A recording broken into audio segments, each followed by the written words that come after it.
অনেক বছর পরে খেজুর গাছ উঠতেছি, আপনারা দেখছেন খেজুর গাছ কাটার এই জন্য কোনে কিনতেছে হইতাছে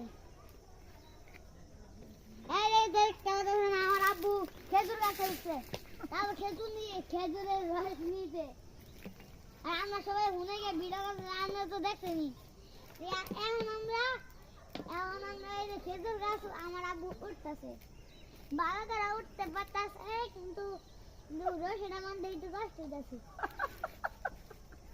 গাছে গিট লাগবে।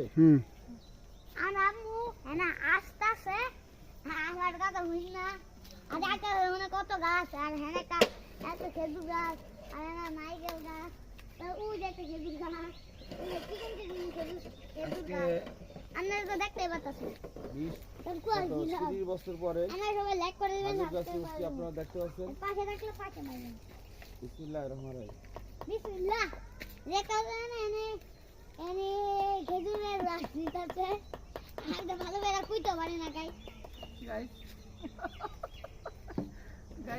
না ভিডিওটা পাচ্ছি না সুপ্রিয় দর্শক কইতে না এটা দেন কইছি কইছো এটা গাছ একটা আমু কাজু করা করতে পুরো বাবা পেয়ে দিয়েছে দিতে ভালো লাগে কাটা গুলো বুঝতে তো আঙ্কেলে কত টাকা গেছে এই কাটা দিন দিগা কি এই জেসমিন আন্টি জামাই অনেকগুলো টাকা গেছে কি এই কাটায়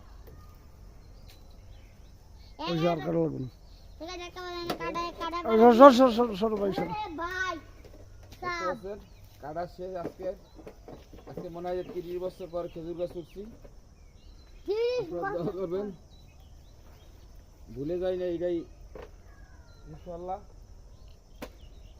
এখন নেমে যাচ্ছি। আবো তোমার পায়দা না না ব্যথা আমার ওই ব্যথা বলে একবারে অনেক কি ওটা নসি দিয়ে লই বড় ওটায় সব যত বড়টা হচ্ছে। আর পায়দা না ফিন দে কাটা টাটা। Tata good night